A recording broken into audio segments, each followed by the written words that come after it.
Hi everyone and welcome to my channel. This is Elise here of Plan with Elise, and today's video is part of a year-long collaboration, words are hard, with my friend Jess over at Knit Plan Jess, where we are sharing our reading journals and what books we read for the month.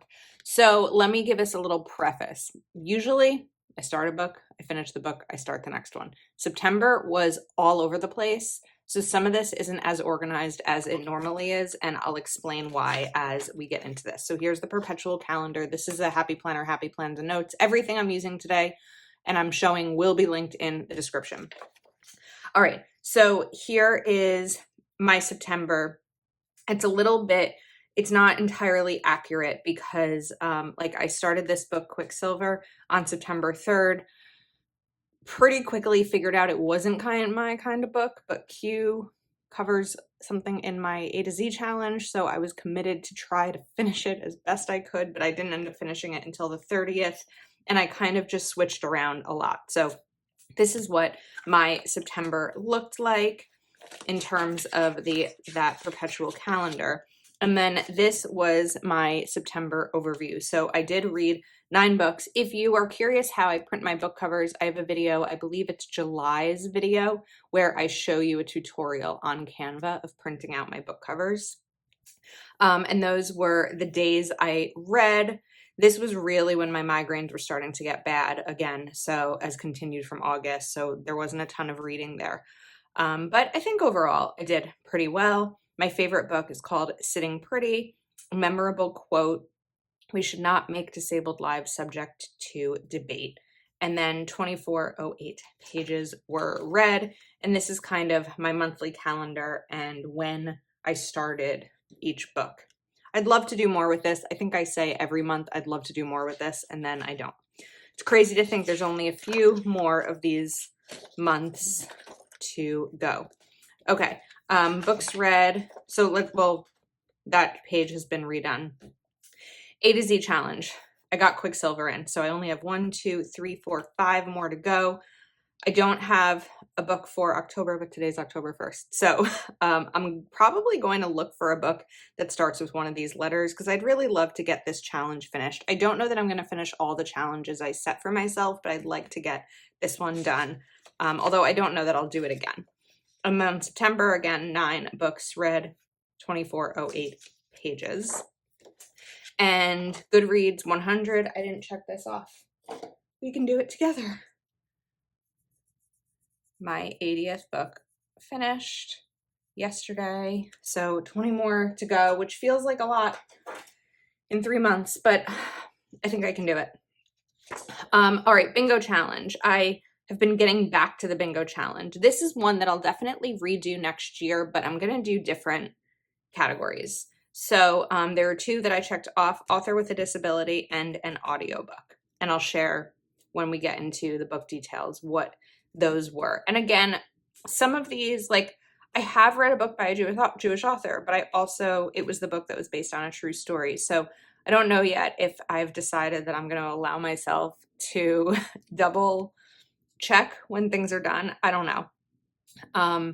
But when I created this and I wrote these in, it was December of 2021, and I had kind of just like filled in things that I felt like made sense. And I've read a lot of the ones that I really wanted to in terms of the categories.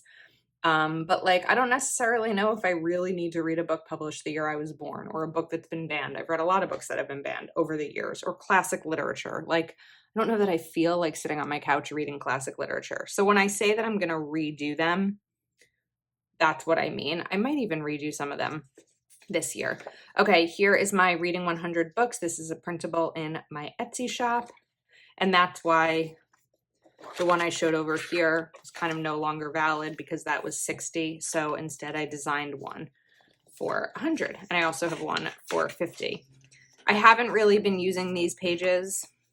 So I think that instead of to read categories for next year, I'll do to read authors, because there are some authors that I found this year that I really loved. So I think that'll probably happen. And Goodreads Choice Awards. I haven't looked at this page in a while. So I read 1, 2, 3, 4, 5 of them, but I don't know that I had an interest in reading all of them. These were just like ideas of my first book journal or reading journal, what I was going to do, and definitely a lot of things that I'm going to change for next year, but I'm already starting to think about it, so I'm excited. Okay, let's get into my book review pages. So I have these as printables in my Etsy shop. I have the monthly review, reading 50 books, 100 books, etc. But these are my favorite pages in this planner, and they now show 80 books that I've read, and it's so much fun to look through as it's growing. All right, let's talk about some books and give them a rating. So I messed up a little. I don't know what I did when it came to sizing these and printing them, but I messed up this month, and I didn't want to waste the ink or the sticker paper. So we are just going with it. Without Merit by Colleen Hoover. This is the wrong shade of gray. There are 50 shades of gray. This is definitely the wrong one. Let's see if this is better. Oh, I had it right over here. I was like, where is my gray mild liner? Okay. I don't know if that's really gonna, whatever, we'll leave that one be. So Without Merit, Colleen Hoover is a romance book, a little bit of like broken family type book. I love Colleen Hoover. I think there's only been, as you can see, there maybe is only, oh wow, there's 1, 2, 4 of them on this page. One book of hers that I didn't absolutely love, but Without Merit was a really good one. The Housemaid was a recommendation to me because I mentioned I like the author Frida McFadden, and a friend of mine told me that she thinks The Housemaid was definitely her favorite. So that was a thriller. And oh wait, let's go back to the quote here. Don't make your presence known, make your absence felt. That one got me, definitely got me. The Housemaid is a thriller about a couple who hires a housemaid and what comes next. So this one's kind of funny quote. I'd say there's at least a 25% chance she's going to murder me in my sleep if I get this job, but I still want it. The Devil Wears Scrubs was a really cute book. I read it in one day, and I'd say it's kind of like Grey's Anatomy in a book, which made it, I really loved it, but I wished it was longer, or maybe there was like a sequel or it was a series, because it's about a medical intern and kind of her first day and then her first year, but that's a lot of information to fill in 283 pages. So I really enjoyed it, but I wish there were more. All right, This Girl by Colleen Hoover. So I talked about this in October. Slammed and Point of Retreat were 2 books in a series of 3, and the third was This Girl. I read a lot of reviews before, because I couldn't get the book at my library and I couldn't get it on Kindle Unlimited, or there was a wait for it at my library. So I'd read a lot of reviews before I wanted to see if, before I made the decision to see if I was going to buy the book, just because I wanted to finish the series right away. And a lot of the reviews said it was pretty much just a recap of the first 2 books, but then it became available from my library and I read it and I really liked it. I didn't, yes, it's a recap of the first 2 books, but it's actually from the guy's perspective. So it's a story about a couple, but it's everything from the guy's perspective. And I felt like that kind of changed the story a little bit for me. So it's not going to get 5 stars because of the repetition, but it's getting 4 stars because I enjoyed it. I didn't just feel like I was reading a summary. And also because I read it like 3 weeks after the other ones, I was kind of able to like revisit old friends, and that was nice. So I'm kind of thinking that now with series, I might pause on them. There's actually a series book that I want to read because earlier this year I read 3 books: The Star and the Shamrock, The Emerald Horizon, and The Hard Way Home. There's a 4th book in this series. So this may be one of my next reads so that I can revisit those old friends too. It's nice. Okay. Disability Visibility is a compilation of first-person stories edited by Alice Wong. This is 100% getting 5 stars. And these are 20 individuals who have disabilities and differences. and their stories about when they had to advocate for themselves. I think it's a really important book, and the quote is, "We should not make disabled lives subject to debate." That was my favorite quote of the month, even though Sitting Pretty was my favorite book of the month. Sitting Pretty was actually an audiobook that I did, and I found it really interesting because I first want to say I used to do a lot of audiobooks when I commuted to an office. I don't know that I'll do an audiobook anytime soon. I really enjoyed it, hearing it from the author's perspective, but I don't know that I make a lot of time for audiobooks. I can't listen to them while I'm working. I can't hear what's happening in the book while I'm working.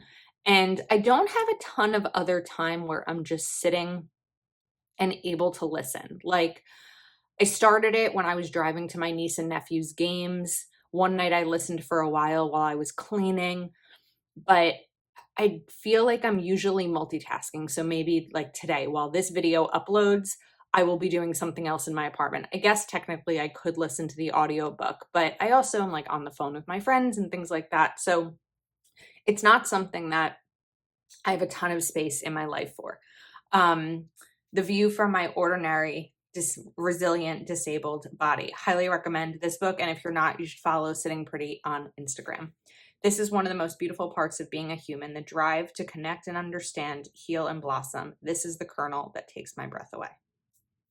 Next up, I read a thriller, Her Best Friend's Lie. This was about a group of 6 college friends who were turning 40 and go to a cabin in the woods for the weekend, and thriller type things ensue. This is getting 4 stars. I loved it until the last sentence. So, hope had filled our eyes back then. Life hadn't smacked us down yet and shellacked us with the standard layer of cynicism that developed in one's 30s. What a good sentence, right? A really good sentence. Okay, 2 more. We are not 16 anymore. This was such a fun book. This is a woman, I think she was 60, and was a widow. This is a memoir book.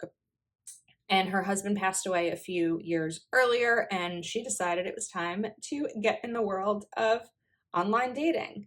And given that I am in that world as well, it's a quick read, 192 pages. In the 21st century, friends with benefits does not mean someone with a swimming pool or a condo on the beach.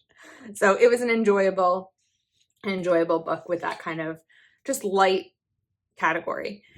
Then we have Quicksilver. Okay, this was the book. I've read Dean Koontz before, and I liked his books. I'm trying to remember which book of his I read before. So let me look through that while I like his books. Again, I chose it because it was Q on my A to Z. Maybe I haven't read a book by him before. I thought I had, but I know he's a best-selling author. Maybe Daniel Hurst is who I was thinking of. Okay, maybe I haven't read him, but it was Q on my A to Z. And it started out by being a story about a man who was 19 and grew up in an orphanage, and then all of a sudden had to go on the run. And that's exciting to me. But about like 25% through, it got a paranormal aspect to it. And it's just not my thing. I get confused. I'm not a paranormal TV show person or supernatural or any of that kind of stuff. This is probably more supernatural than paranormal, but I can't follow it. I can't visualize it. I don't have those types of fantasy TV shows or movies or books in my life. There's a lot of movies that I've never seen that you're probably going to be like, you're crazy. How have you never seen them? But it's just not one of those things that is my style. And so once it got to that, I was like, ugh, and I really had to force myself through it. I can usually read like 100 pages in an hour, which is how sometimes I can finish books really quickly. This book I crawled through because I had to take more time kind of understanding the scene and absorbing it and all of that. So it's getting 3 stars. I think that for someone who likes that type of story, they would really enjoy it. The writing was amazing. The non-supernatural paranormal elements of the book were wonderful, but it's not my type of book. So I kind of feel bad giving it 3 stars when it was sort of my fault for not researching the book enough before I read it, but it's going to get 3 stars because there's other books here that are more deserving of 4 and 5 stars. I want to talk for a second about these sections here because I know the questions will come. These are from Proud Sticker Designs. I had asked Nicole to create numbers up to 100 for me because all the stickers we usually see with numbers go up to 31 for dates. And then these star stickers are from our creation on Etsy. Again, everything is going to be linked in the description. So I have to make a couple more, maybe like 3 more pages, and then we are set to get to the 100. So I hope you enjoyed this video. Make sure you go check out Jess's video, which will be linked in the description, and you give her a subscribe, as well as me if you're not already subscribed. Let me know if you've read any of these books and what your thoughts are. Again, some of them that I really highly recommend are The Housemaid, Disability, Visibility, and Sitting Pretty. So that is a wrap. I appreciate you watching, and I will see you next time.